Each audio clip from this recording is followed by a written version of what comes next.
Hey there, welcome back to my channel. I'm Cybersecurity Mag, and today I'm answering the most popular question that I'm constantly getting asked.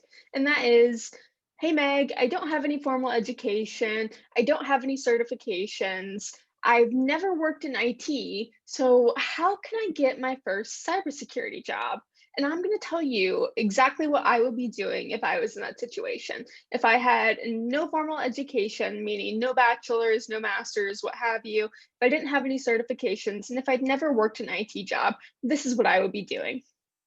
So first and foremost, I do want to mention that a vast majority of the resources I'm mentioning are completely free. I wanted to make sure that the resources I'm presenting to you are free or very low cost because I know, especially with what's going on in the world right now, that a lot of people don't have the extra money to expend. I am considering doing another video that is more monetary based, that's saying I want to do a video that if you do have some extra money to spend to put into trying to work towards getting a career in cybersecurity, that I'm able to present those resources to you as well. Everything that I'm talking about in this video will be linked down below, so no worries, you can just check down below to get the links. The first thing I want to talk about is InfraGard. If you're not familiar with InfraGard, basically it's an organization that has a partnership between the public and private sectors. So in cybersecurity, there's the public sector, which is going to be government jobs, and then there's private sector, which are going to be your private companies, of course, like your Google, your Facebook, what have you. So InfraGard's mission is to kind of branch the connection between the two. And the reason I recommend joining it is because it's a great source of information. You can add it to your resume. It opens a lot of conversations if you're in an interview. Generally, hiring managers in cybersecurity are going to know what InfraGard is, and it's something you can bring up. InfraGard sends out newsletters, bulletins, they keep you apprised of what's going on in the cybersecurity world, and the best part is it's completely free. The thing is, you do have to be a US citizen to join, so keep that in mind. If you are wanting to get into the organization, I would recommend this is the first thing you do because it takes so long for them to review applications.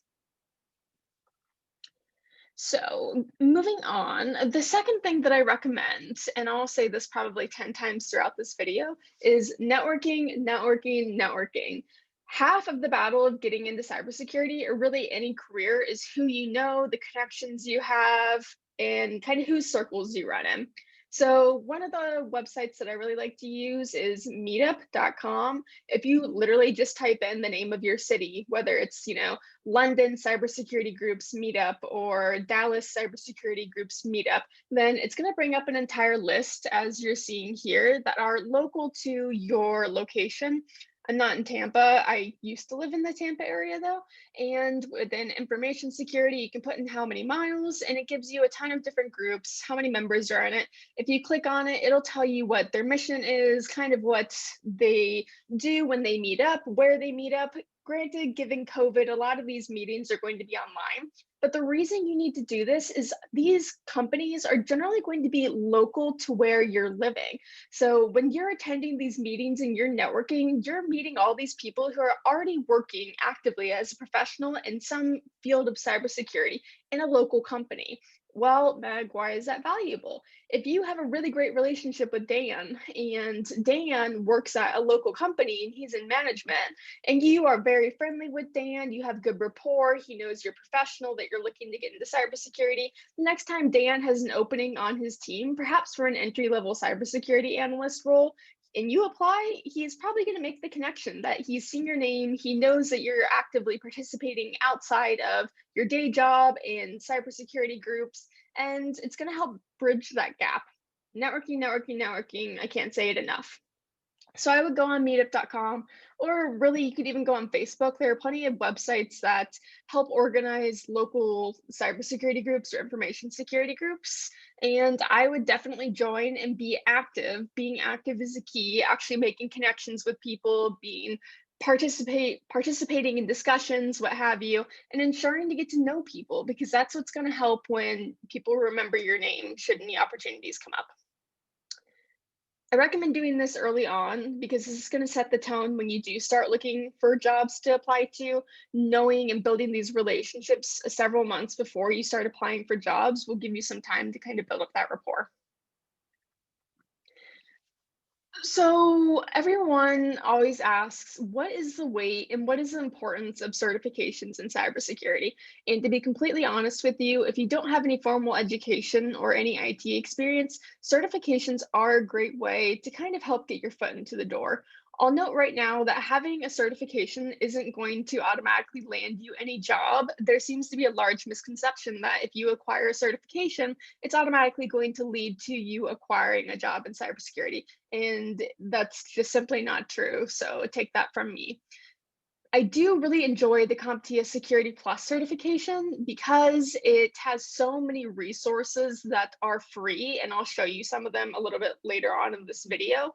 For instance, the Professor Messer YouTube videos are completely free. There's just a wealth of knowledge around this certification, and so many people who have taken it that it makes it one of the best certifications to help you kind of solidify and bolster your basis of cybersecurity fundamentals. Now, the Security Plus is also great because if you're looking to get into the public sector or government jobs, it does meet the DoD 8570 requirement. So it's going to put you, I believe, in IAT level 2 for compensation and like skill set level and allow you to apply to those specific positions. Some other certifications you could look into would be the SSCP, the Systems Security Certified Professional, or perhaps it's Security Systems Certified Professional from ISC squared. That one's going to be another one that's not necessarily entry level, but it's definitely going to be one of the best certifications out there that's well recognized. It has a ton of material applicable for it that you can dive into, and it's going to be really well known when you're applying for jobs. That said, between the two, I think the Security Plus is a bit more notoriety when HR puts out job descriptions. When I go on Indeed, Glassdoor, Monster, what have you, time and time again, I'm seeing the Security Plus being asked for. So it, in my opinion, just kind of asks, it just kind of serves as a certification that helps you get past the gatekeeping of HR, the HR firewall, as everyone likes to call it. So if I were you and I was a complete beginner, had zero knowledge, I would go and try for the Security Plus certification.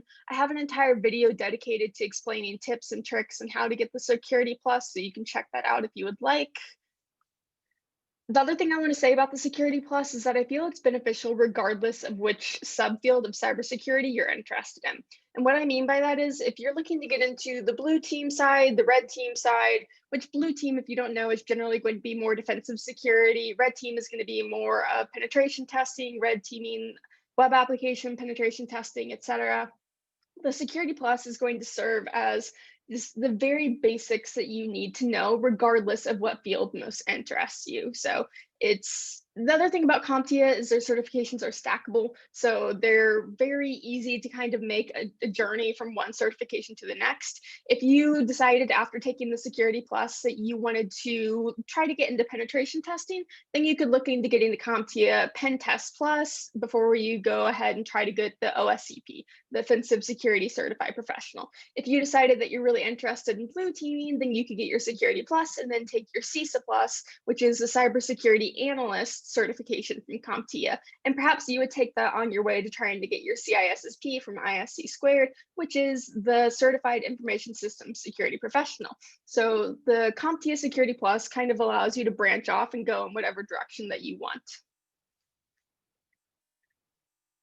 Another really great resource that was mentioned, gosh, who said it? I think I found this on Reddit. I don't remember from who, I wish I remembered.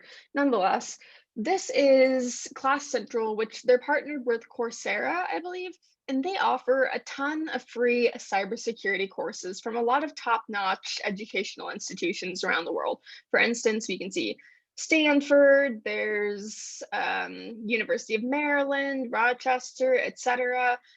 And I just go through these and I found one off like one of the very first ones, and it's Information Security Context and Introduction.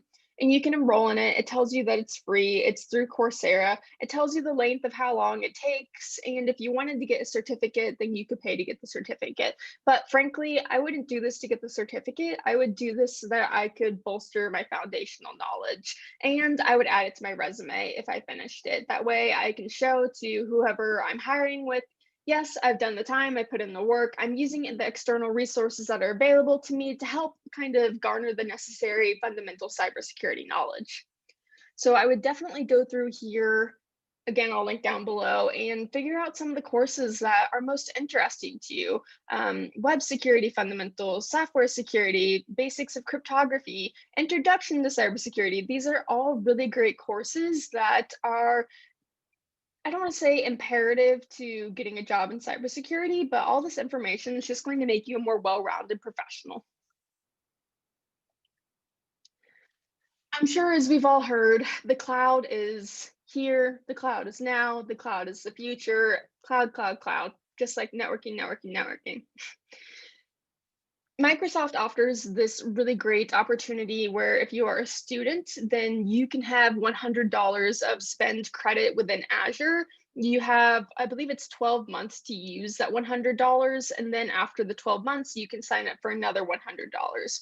I think this is a really great opportunity because you can spin up some virtual machines, get your hands on learning about storage, about networking, about security policies. You can really get your hands in it and kind of discover what exactly it's like.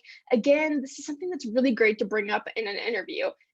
Often people are wondering, it's like, hey Meg, if I don't have any experience and I go into an interview, then probably they're not gonna, they're gonna look down on me because I don't have any IT experience. And I think if people are really proactive about not having experience and they do things external, like they take all these resources that I'm showing you and they spend their time and their effort and they genuinely go through and learn and try to invest themselves into the data, and they present this in an interview up ahead of time very proactively, this is a very respectable thing to do. Sure, you may not have any experience, but you've gone and gotten your hands in this. You've learned how to play around in Active Directory. You've spun up virtual machines. You've taken the online courses. You're showing that you're committed to learning. And frankly, I think the proactiveness and being a go-getter, an independent learner, is one of the best characteristics that anyone can have when they're trying to get into cybersecurity.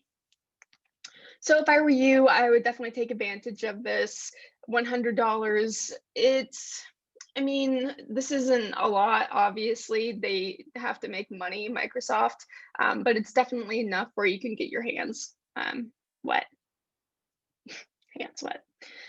Okay, so TryHackMe, and I love TryHackMe, but I'm disappointed in myself that I didn't know about it before like a week or two ago. I always associated TryHackMe with hacking, and I'm in blue team, so I always thought it's like, what could TryHackMe offer that would be helpful for me? Well, I actually won a 1 month subscription to it like a week or so ago, and I of course created an account and enacted my subscription. And oh my goodness, there's so much information on this platform. It's not secular to just red teaming or offensive security like penetration testing and whatnot. They definitely cover a wide range of things, from Linux fundamentals to basics of networking to cryptography to Metasploit to penetration testing to web apps, whatever. If you're interested in it, I'm pretty positive there's going to be some modules or capture the flag or challenges that's within TryHackMe. Now, the reason I bring TryHackMe up is because even if you're a free user and you're not paying for the subscription, there's so many free options available to you and the quality is still top notch. For instance, I have right now filtered all of the activities to free only material. And you can see there's 23 pages available, everything from networking to basic pen testing, blue teaming, research. This is just honestly probably one of the best resources. I wish I had it when I first got into cybersecurity because I definitely would have spent a lot more weekends and long nights getting into it.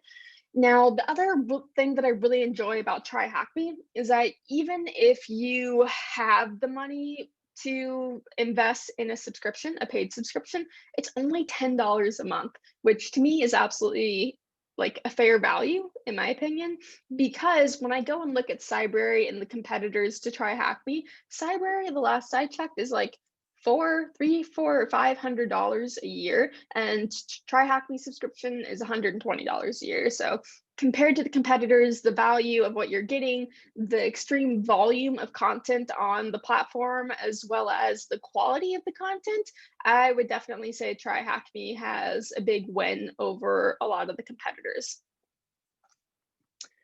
Okay, so now that I've kind of explained some of the things that I would do to bolster my knowledge in a more formal setting, being from the education, the certification, the networking and meetups with InfraGard, what have you, I want to cover and reiterate just how important it is to use the content creators who are putting out free content about cybersecurity topics.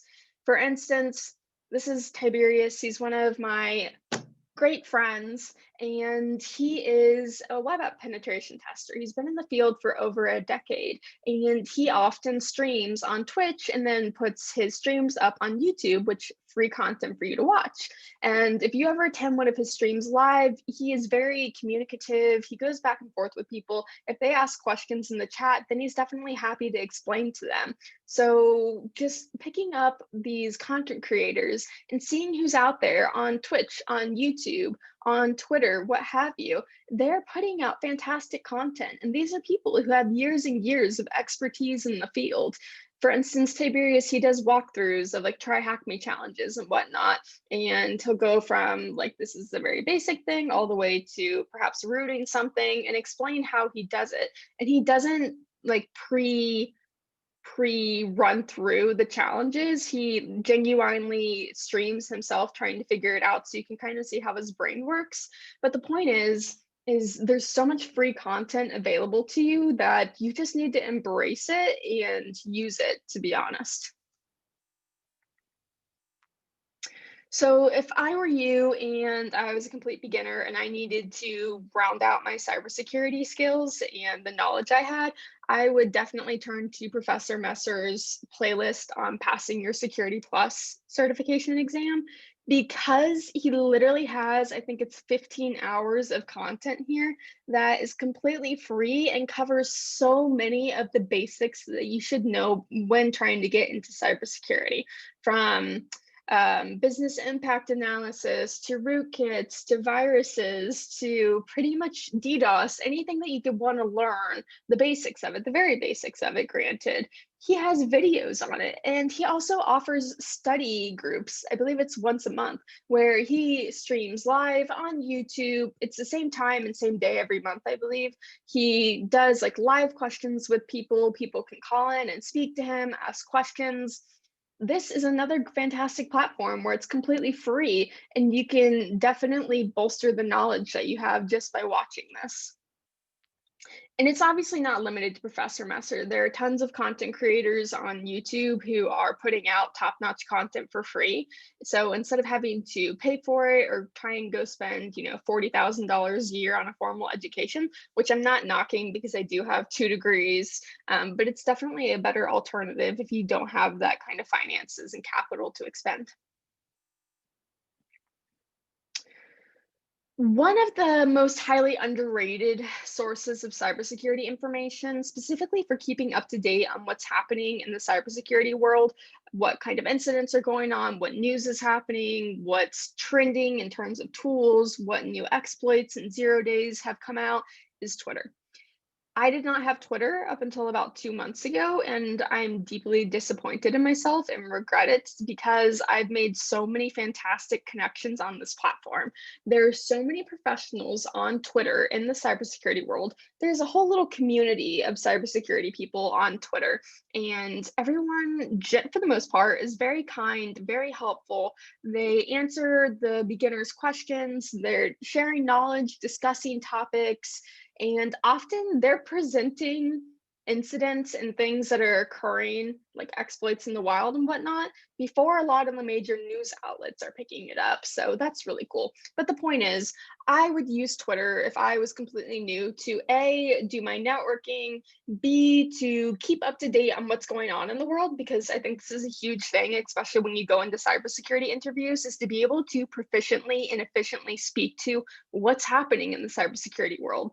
Are you just barreling your head into the ground and not paying attention to what's going on? Or are you keeping apprised of what's happening every day in cybersecurity? Being able to speak to that and hold a conversation about the things you're passionate about that are going on, I think this really shines through in interviews and gives you a leg up on the people who are just clueless and not paying attention to what's going on in the world. So I would make a Twitter account. I'm not necessarily saying that you need to embrace Twitter for everything and tweet 10,000 times a day. I'm just saying that's a very easy way to get fantastic information is from Twitter and to make really great networking contacts. Another free resource that has been completely invaluable to me is Discord. So I'm a moderator on 2 different Discords right now. One is Certification Station, as you can see here. And Certification Station is a free Discord with a mission of helping people get into cybersecurity, but also to enhance their cybersecurity careers if people are already in cybersecurity by helping people acquire cybersecurity certifications. So for instance, you can see here on the left, a lot of the certifications we have groups for ranging from all the ISC squared certifications to ISACA to CompTIA to the cloud certifications to GEOC/SANS certifications. And for instance, there are a lot of people in here who are asking questions, they're discussing them. We give the answers as well to the questions, but we put like a spoiler header over them so people can't see what the answers are and they can guess before they actually see it and aren't biased in their answer. So this is a fantastic free community, not to mention all of the penned resources that are shared. It's people who are sharing their notes who have already passed the CISSP. They're talking about the software development lifecycle. They're sharing their study guides. They're helping grow the cybersecurity community and helping empower other individuals to try to progress their cybersecurity career by attaining certifications. Now, the other Discord group that I am a moderator on is the InfoSec Prep Discord. Very similar mission, but more offensive security focused. So I'm talking about like the OSCP, the Offensive Security Certified Professional. Again, this is a fantastic resource that's free. A ton of super brilliant people in here who are constantly talking about like how to do challenges and hack the box and questions about the OSCP, PWK labs, and just so many great people who all have a very similar goal in mind to achieve a certification and to progress themselves in the cybersecurity world. So I would definitely embrace these communities, network. Again, it's another opportunity to network, communicate with people who are in the same boat as you. They're trying to achieve a cybersecurity goal and make the most use of it as you can. Now, after I've done all of this, after I've done everything that we just talked about, this is where I would build the most kick-ass resume that anyone has ever seen. And I'll be honest with you, resumes, if you understand what makes you valuable, are not that hard to write. Of course, they should be aesthetically pleasing. They shouldn't be too long. There's so many rules around it. I understand where it can get complex, but I found this really great article that I enjoyed. I thought it was very poignant and concise, and it talks about the do's and don'ts of writing a fantastic cybersecurity resume. So I'll link it down below. You should check it out. The thing I want to talk about resumes, though, is once you write a resume and you incorporate all of these things that you've done, all the courses you've taken, all the groups that you're a part of, InfraGard, how you built a home lab in Azure, et cetera, you should have your resume reviewed by several trusted friends of yours, or rather trusted professionals would be much better. And you want them to tell you what are your grammatical errors? What are your spelling errors? Can the format of your resume be better? Does it read easily? Is the flow good? Is what you're trying to explain coming across accurately? Do you present yourself as an hardworking, educated, passionate person about cybersecurity? And that's what I would do if I didn't have a lot of money, I didn't have an education, I didn't have a past IT job to get my first job in cybersecurity. I hope that you found this to be a really exciting and insightful video. I did try to include the most free resources that I could and try to make the resources as widely available as possible. So I wish you the best. I hope you get a job in cybersecurity, and I'll see you next week. Bye.